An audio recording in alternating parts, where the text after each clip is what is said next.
Pottery peeps.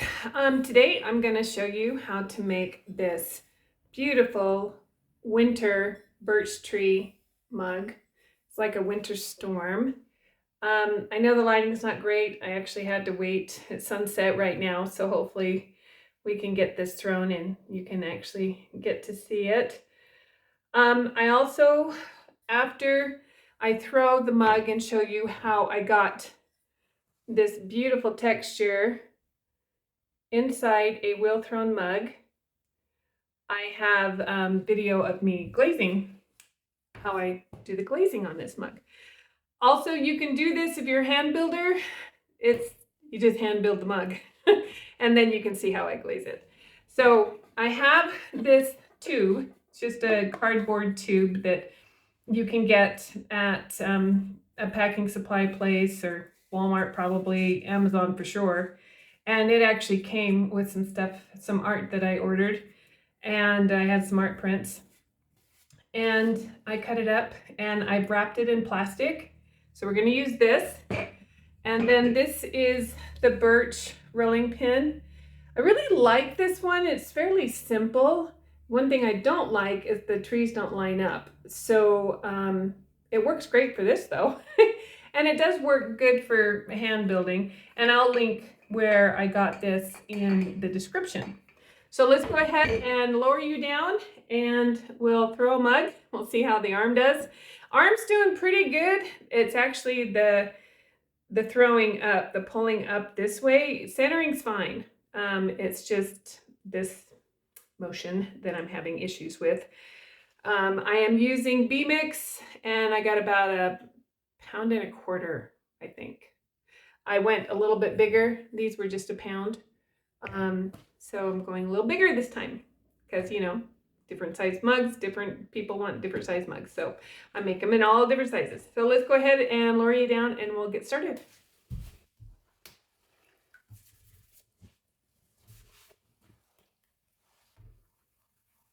I do roll off the bottom of my ball just to make sure there's no lines or anything in it because I don't plan to trim these. I don't trim very many mugs at all. It's time is money, remember? And trimming takes time, not only in the trimming, but also in the reclaiming of the trimmings. So I've done other videos on throwing out of center and that kind of thing, so you can look back at some of those where I talk about what I'm doing. But I'm not gonna really spend a lot of time on that here because it's not, we want to get to how we get the texture in the mug.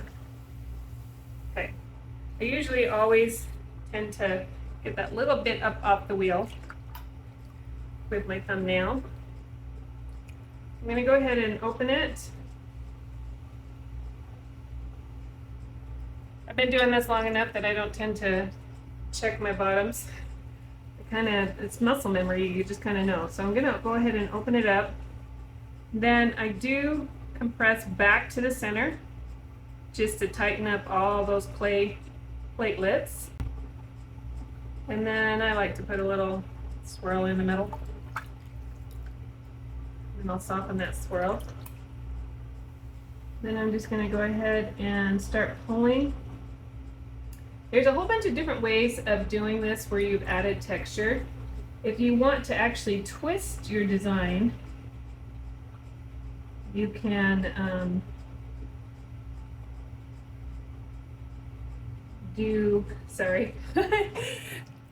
talking and thinking at the same time, or talking and doing at the same time. So I'm a little too far out. This one, the mug's going to be pretty much done shape-wise. I'm not going to open it, like with a twisted mug, I'm not going to open it. You do want to make sure you don't get too thin because you'll have issues, because I had issues.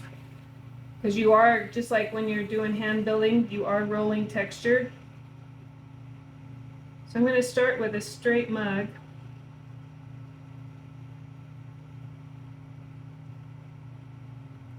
I'm going to get all the water out of it. I think I'm actually too wide, but let's see. I'm way wide. So I'm going to collar this in, start at the bottom, and then just bring my hands up. And now I am too narrow for the tube. So I'll go in, pull, just be really aggressive with that clay down there. That's also one of the reasons why I don't have to trim my mugs, is I don't have a lot of clay down there.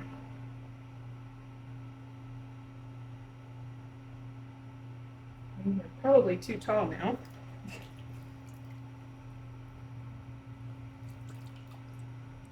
Ouch. So I'm just going to open this up.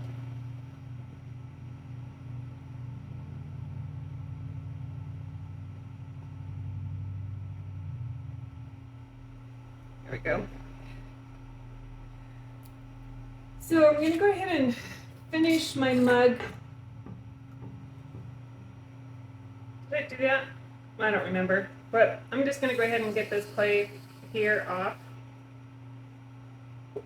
And then I am going to get myself a smooth, straight up and down. Actually, I did that backwards. I didn't need to do that yet. I made these last week. You know, I'm not necessarily remembering how I did it in just a week. So let's go ahead and fit our tube in there. So my bottom needs to be pushed out.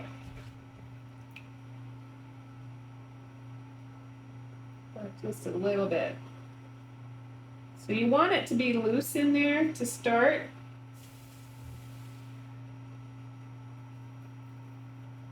Okay. Now, let's see. I guess you can see I've got about a little less than 1/4 of an inch on each side. And then what I'm going to do is I'm going to get the outside wet, and I am going to start at the bottom and collar that into the tube. Okay, so now it's actually part of the tube. So now I'll come in and I will get my lines out. Because once we put the texture in, we don't want to touch the outside again, because it would destroy the texture. Okay, now that we have it there, you do want to take whatever you're using for design, especially wood or plastic, get it wet. Just like, you know, it's going to, if it's too dry, the clay is going to stick to it, and you're going to have issues. So I want to get it wet. And I've done this many times. I just let my rolling pins dry out. They've been fine. I haven't had any issues. Okay, so then, let's see, wondering if I can, oh, I'll just have to do this away from me. Make sure if you're directional, that you're going the right direction. So my birds are upside down. So if I'm rolling, I start here and roll up. I also don't want to get that bottom. So, and I literally just start rolling up. So I don't know if that shows on the camera or not. But I'll see if I can keep doing it this direction instead of... And since they're trees, I just kind of keep going and moving the... Because you're only going to get like 1 inch of the rolling pin at a time going up like this.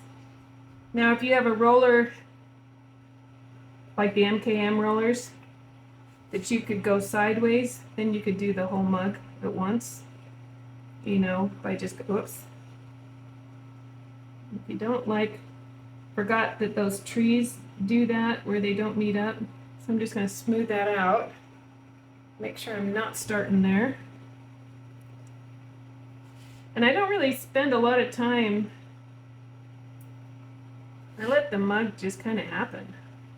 The design just kind of happened. All right, so I'm back to the beginning. Let's put one more tree there, right there. That looks cool. I'll see if I can't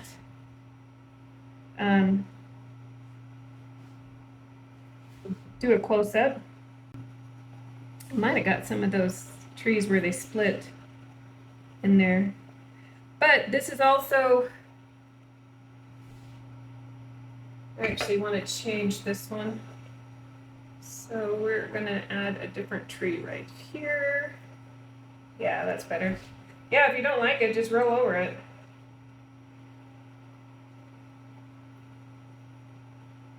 And I'm going to add a different tree right there. Because of the way I glaze these, it looks like a storm. And so things are forward and back. So it gives it dimension. But so you don't have to have the texture like perfect. All right, so now what do we need to do is we need to take the tube out, and because it's in the plastic, you just slide it out, and then you just got your plastic. And then you just carefully, this is thin, this is finished thickness, so I just pull it away from the walls and then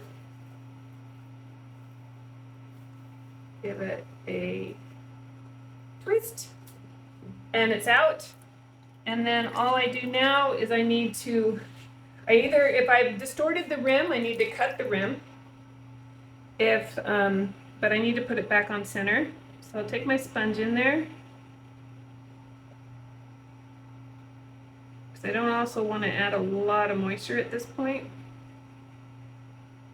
And so I do have my rim is distorted.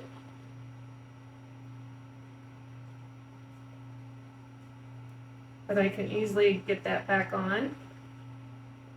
And then you can belly this out. I didn't belly those others out, but maybe we'll belly this one out a little bit. I do have a lump there. It's just a little higher. And I will come in with my finger. The tube sometimes will give you a line. But I don't want to belly out too much because it's going to twist, the wheel will twist those trees. And so I don't want to do that too much. So now I'm just going to hold. I probably should just cut that off. I'm just going to, I'll actually just put my handle there. You could cut it off, but I don't have my needle tool over here. Sat down at the wheel and don't have all my tools. So now I'm just going to mop up all the water, make sure everything's clean on the inside, because the plastic does leave a texture on the inside. And then make sure my rim is nice and smooth. And then I'm going to go ahead and give it a foot. And I'm just going to put some water down here. And I'm going to come in here with my rib, and I'm just going to lift that up a little bit. I'm going to come in with this, and I'm just going to push in a little bit. And what this will do is it will give me, and if you'll notice, my fingers were holding this. So it just gave me a little rolled foot. And since my bottom's thin, because I'm used to throwing thin bottoms, I don't have to trim. This mug is ready for a handle. It's ready to dry out and get its handle. Let me see if I can't, I'm getting shadows. Let's see, where's that shadow coming from? See if I can't get it to where you can see it. All right, so now I'm going to actually pass you on to Past Tiffany. And then after the glazing, I will follow up with you. I am pouring Pebble Beach by Opulence into the inside of the mugs, rolling it around and pouring it out. I try to pour my glazes or dip my glazes as often as I can, as it's such a huge time saver. And I've gotten it down to where not a lot of cleanup, because I just pour it in, roll it around, and pour it out. Covers the rim at the same time, and I hang it upside down and then flip it over. I use a watered down velvet underglaze by Amaco, and with a little squeeze bottle, which I'll put the link into the description. I use these squeeze bottles a lot. And I'm just going in and filling in some of the depressions that are in the texture. And that gives a really cool effect. If I make a mistake, I don't really worry about it because the glaze that goes over this will cover that up. And now I'm using Ruby Slippers Stroke and Coat, and just wherever I have a cardinal, I am painting on 2 coats of the Ruby Slippers. I follow the Ruby Slippers after it dries with 1 coat of wax. Wax is my least favorite thing to do. Now this is the Laguna Dutch Sprinkle, and since I knew I was going to be pouring it on, and it will run if it's too thick, I did water this down. And I'm holding it just by the foot that I created and pouring it over, making sure I've got that handle really good and covered. I'll show it one more time.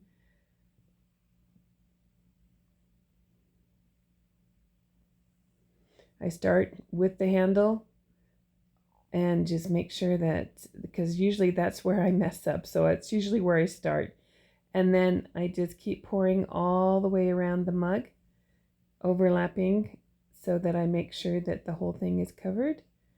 And that's pretty much it. I let it dry and then make sure that my foot's clean. I also do dip the top one more time to make sure that that's also got a good coverage. And that is it, you guys. These are pretty easy to glaze. I hope you enjoyed this video and get something out of it, and we will catch you in the next one.